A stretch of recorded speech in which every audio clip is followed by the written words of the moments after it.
Hi friends, இப்போ நம்ம சின்ன மருமகள் பார்க்க போகிற சின்ன மருமகளில் நம்ம தமிழோட ஆட்டமாட்டுக்கு இது வேற லெவல்ப்பா அப்படிங்கிற மாதிரி இருக்குது. என்னன்னு பார்க்குறீங்களா? நம்ம தமிழ் இருக்காங்களே, அவங்க வந்துட்டு நீங்கள் பிரச்சாரத்துக்கு போகக்கூடாது, ஏன் ஹஸ்பண்ட் இருக்க வேண்டிய இடத்துல நீ இருக்கணுமான்னு சொல்லி கேள்வி கேட்டது மட்டும் இல்லைப்பா, நீ இதை செய்யலைன்னா நேற்று நைட்டு நடந்ததை போய் எல்லாத்தையும் சொல்லுவேன், அதுவும் ஒன்று விடாமல் சொல்லுவேன், 4-5 பிட்டு எக்ஸ்ட்ரா சேர்த்து கூட போடுவேன் அப்படின்னு சொல்லிட்டாங்க.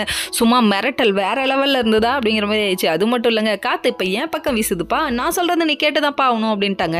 உடனே கம்முனு கடை அப்படின்னு சொல்லிட்டாங்க இடையில வந்தவங்கள. அதுக்கப்புறம் இவங்க வேறு வழி இல்லையே, அதனால செஞ்சுதான் ஆகணும்னு சொல்லிட்டு பிரச்சாரத்துக்கு கூப்பிட்டதுக்கு வர முடியாது பெரியப்பா, சினிமாவுக்கு போகிறேன்னு சொல்ல, ஐயோ என்னை எல்லா பக்கட்டும் இப்படி சொல்லி வச்சு அடிக்கிறாங்களே அப்படிங்கிற மாதிரி இவர் ஃபீல் பண்ணுறாரு போல்.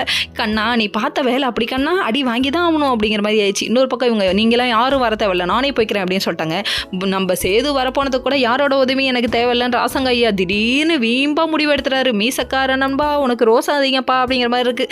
என்ன பண்ணுறது, ரோசத்தெல்லாம் ஒதுக்கி வச்சுட்டு பிள்ளைய பாருப்பா அப்படிங்கிற மாதிரி இருக்குது. ரொம்ப ரோசம் அதிகமாக இருக்குப்பா அப்படிங்கிற மாதிரி ஆயிடுச்சு. இதெல்லாம் ஒரு பக்கம் இருக்க, இன்னொரு பக்கம் வந்துட்டு போஸ் இருந்துட்டு செம்ம அடி வாங்குறாரு பாட்டிக்கிட்ட.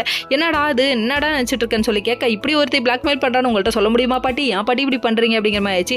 அதுக்கப்புறம் இது ஏன் டர்ன்பா அப்படின்னு சொல்லிட்டு மலர்கிட்ட போய் விசாரிக்கிறாங்க. யாருன்னு பார்க்குறீங்களா, நம்ம தமிழ், உங்களுக்கு என்ன ஆசை இருக்குன்னு சொல்லி கேள்வி கேட்க, ஊர் சுற்றி பார்க்கணுன்னு ஆசை இருக்குன்னு சொல்ல, இதை போய் போஸுக்கிட்ட சொல்கிறாங்க. கண்ணா நீ செய்யலைன்னா விபரீதம் வேற மாதிரி இருக்கும்ப்பான்னு சொல்லிட்டாங்க. Okay friends, next